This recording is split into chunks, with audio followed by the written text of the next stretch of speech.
Good morning, students. Today we will continue mass spectrometry. The mass spectrometry before classes we studied about what is the mass spectrometry, what is the difference between the mass spectroscopy and mass spectrometry, and जो fragmentation, ionic method, ionization method. उसके बाद आपने पढ़ा था isotopes में हमने chlorine और bromide और क्लोराइड आयन जो थे उसके बारे में देखा था, या क्लोरीन और ब्रोमीन जो एटम्स है उसको प्रेजेंट होते हैं उसके बारे में देखा था। उससे क्या मास को इफेक्ट पड़ता है उस मास के बारे में हमने बात करी थी। तो उससे हमने जो है निकाल लिया था कि रेशो जो है उसका दोनों का अलग अलग आता है। अगर सेम आता है तो ब्रोमो होता है, यदि रेशो दोनों डिफरेंट आता है 3:1 रेशो के अंदर आता है, ठीक है ना, तो उसको हम क्या कह रहे थे कि उसके अंदर क्या है, क्लोरो एटम उसके अंदर प्रेजेंट है, क्लोरो एटम उसके अंदर प्रेजेंट है। तो उससे रिलेटेड अगर हमने फॉर्मूला भी देख लिया था, उसके बाद में आज देख रहे हैं अपन क्या, मेटा स्टेबल आयन पीक।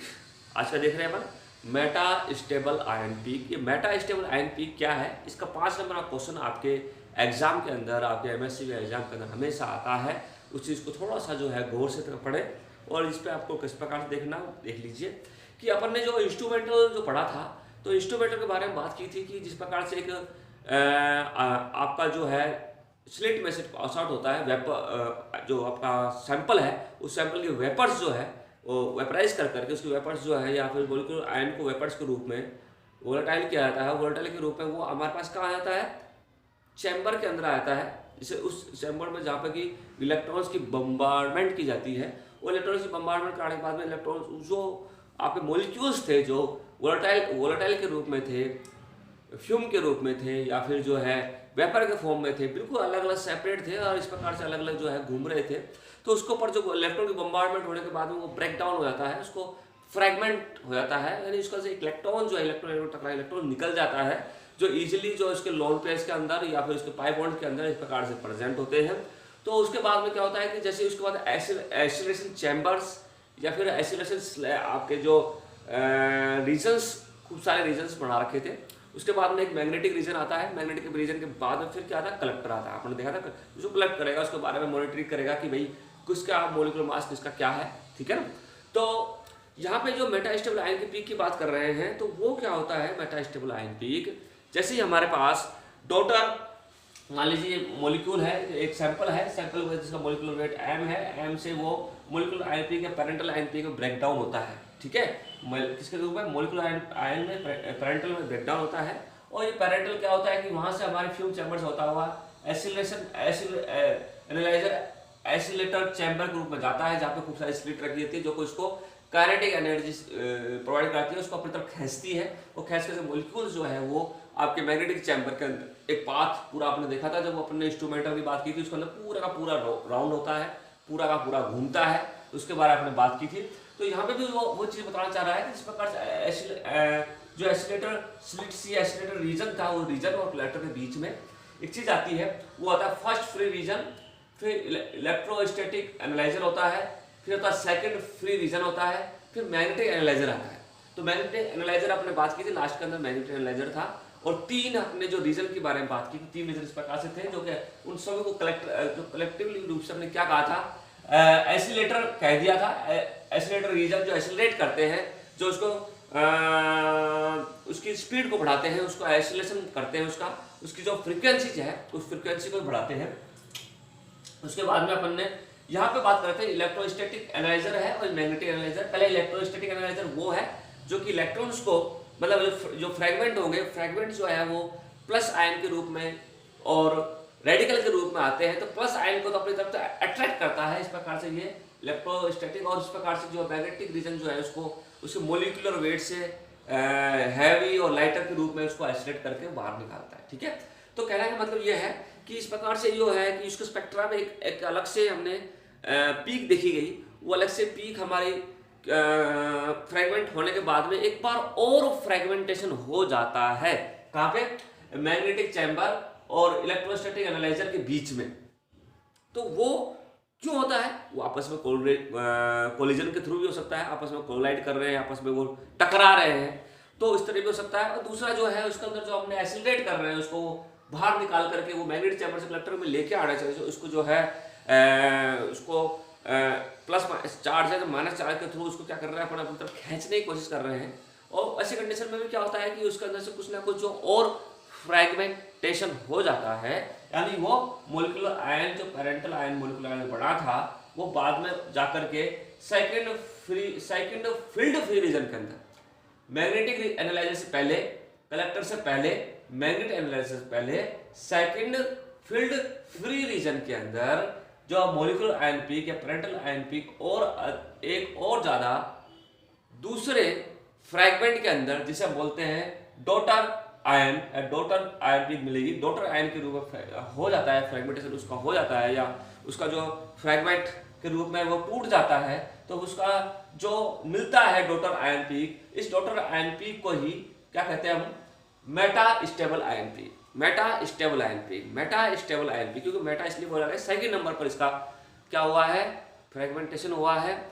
तो उस फ्रैगमेंट में टूटता है जो कि पेरेंटल आयन पीक था, वो कुछ ना कुछ बाहर निकाल करके अपने छोटे मॉलिक्यूल बाहर निकाल कर अपने एक डॉटर आयन के रूप में आया था। और ये डॉटर आयन का फॉर्मेशन कहाँ हुआ, उसका फ्रैगमेंटेशन कहाँ हुआ, वो हुआ है मैग्नेटिक एनालाइजर से पहले और इलेक्ट्रोस्टैटिक एनालाइजर के बाद में, यानी सेकंड फील्ड फ्री रीजन के अंदर जो होता है। और उससे जो डॉटर आयन बनती है, उस डॉटर आयन को क्या कहा गया है, मेटा स्टेबल आयन पीक कहा गया है। मेटा स्टेबल आयन पीक कहा गया। और ये मेटा स्टेबल आयन पीक जो है अपनी एक स्पेशल जो है पीक दर्शाता है। और वो स्पेशल पीक जो है वो हमें ये महसूस कराती है, ये बताती है कि यहाँ पे इसके कलेक्टर से पहले और एनालाइजर के बाद में एक बार और स्वतः ही कोलिजन के थ्रू फ्रैगमेंट हो गया है। और उस फ्रैगमेंट को हमने डॉटर आयन को हमने मेटा स्टेबल आयन पीक का नाम दिया है। ठीक है, आया समझ में? तो मेटा स्टेबल आयन पीक का फॉर्मेशन क्या होता है, सेकंड फील्ड फ्री रीजन के अंदर होता है। और ये पेरेंटल आयन से एक और फ्रैगमेंट होने के बाद जो बनता है डॉटर आयन, वो डॉटर आयन को ही यहाँ पे बताया गया है। लेकिन इसकी पीक जो निकाली जाती है, इसकी जो मोलिकुलर वेट निकाला जाता है, वो बिल्कुल अलग से निकाला जाता है। उसके लिए फॉर्मूला हमारे पास है, उस फॉर्मूले के बारे में बात करेंगे। यहाँ तक समझ में आ गया आपका? तो ये चीजें जो है यहाँ पे फॉर्मेशन होता है सेकंड फील्ड फ्री रीजन के अंदर मेटा स्टेबल आयन पीक, क्योंकि वो पेरेंटल आयन पीक दोबारा बनती है और बिफोर द कलेक्टर के बाद में बनती है, आफ्टर द एनालाइजर या एसिलेटर के बाद में बनता है। इसलिए ये सेकेंडरी रूप से बना है, इसलिए इसको बोलते हैं क्या, मेटा स्टेबल आयन। और इससे संबंधित जो पीक आएगी उसे बोलेंगे Meta stable ion peak. Okay, इससे संबंधित नेट में भी हमेशा एक क्वेश्चन आता है, वो क्वेश्चन किस प्रकार से आता है वो भी देखेंगे। पहले उस मेटा स्टेबल आयन पीक जो है उसको मोलिकुलर वेट किस प्रकार से निकाला जाता है, उसके फॉर्मूला के बारे में बात करते हैं। तो हम जो मेटा स्टेबल आयन पीक है उसको इस प्रकार से एक स्टार के द्वारा दर्शाया जाता है, स्मॉल एम और स्टार कहीं पर कैपिटल एम है। तो ये कहलाता है हमारा क्या, मेटा स्टेबल आयन। उस मेटा स्टेबल आयन का जो मोलिकुलर वेट का फॉर्मूला निकालने का फॉर्मूला है, वो फॉर्मूला क्या है वो देखिए, एम डॉटर आयन जो मिली थी हमारी, वो डॉटर आयन के ऊपर क्या चार्ज, डॉटर आयन को +2 कहा गया चार्ज है। ठीक है, वो डॉटर आयन जो है मिलती है, उस डॉटर आयन का स्क्वायर देख लीजिए, डॉटर आयन का square divided by parental ion का wait. Parental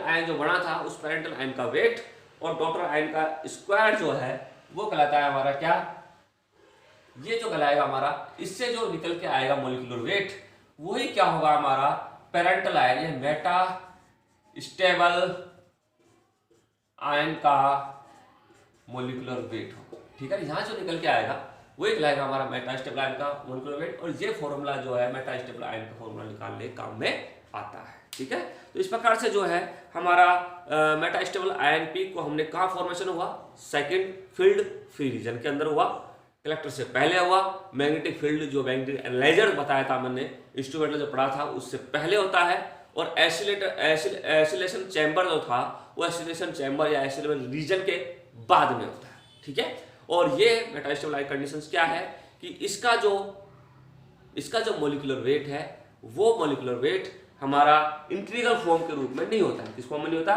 the important correction या features of the meta stable ion is that this peak is very very broad and intensity are very low. ठीक है, intensity जो इसकी होती है वो बहुत ही लो होती है, बहुत ही कम होती है, और इसका जो मोलिकुलर वेट होता है वो मोलिकुलर वेट इंटीग्रल फॉर्मूले के रूप में या इंटीग्रल के रूप में फॉर्मूले के रूप में नहीं होता है, किसको होता है फ्रैगमेंट के रूप में होता है। फ्रैगमेंट मतलब उसको किसके फॉर्म होता है कि वो जो है आपका पॉइंटों के रूप में होता है, वो इंटीग्रल फॉर्म में 1 2 3 4 5 इस तरह से नहीं होता है। वो किसके रूप में होता है भाई, वो आपके पॉइंटों के रूप में होता है 0.5, वैसे कि 10.1 10.2 इस प्रकार इंटीग्रल फॉर्म 1 2 यानी आप बोल सकते हैं 95 96 या फिर 105 या फिर 121 इसके फॉर्म में ना हो करके इन जो मेटास्टेबल आयन पीक है उनका होता है 94.5 96.7 105.2 121 या 120.3 इस तरह से जो है वो आपके इस प्रकार के पॉइंट के फॉर्म में आता है।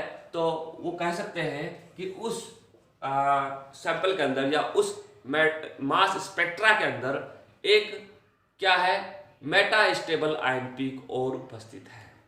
मेटास्टेबल आयन पीक और उपस्थित है। यदि वो फ्रैगमेंट्स के रूप में इस प्रकार से नहीं मिलती है, वो इंटीग्रल फॉर्म में नहीं मिलती है, वो आपके जो है पॉइंटों के रूप में या फ्रैगमेंट्स के रूप में मिलती है, तो वो चीज है हमारे क्या कहलाएगी मेटास्टेबल आयन पीक। यानी ये किस फॉर्म में मिलती है, हमारे इस फॉर्म में मिली जाती है। ठीक है, आया समझ में यहाँ तक। एक बात तो होगी कि ब्रॉड होती है, इंटेंसिटी कम होती है, इंटीग्रल फॉर्म में नहीं मिलती है।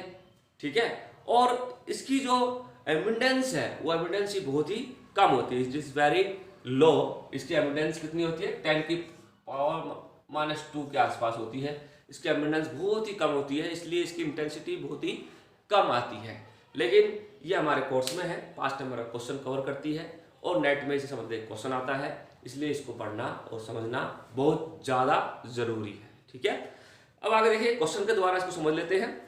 एक एग्जाम्पल लेते हैं और एग्जाम्पल से मेटास्टेबल आयन पीक के बारे में अभी आपको क्लियर कर देते हैं, और इसको दोबारा पढ़ने की कॉपी पेन लेकर के इसको पढ़ने की कोशिश करना, और आपको जैसा कुछ कमी है या कुछ प्रकार के लगे तो आप क्वेश्चन पूछ सकते हो।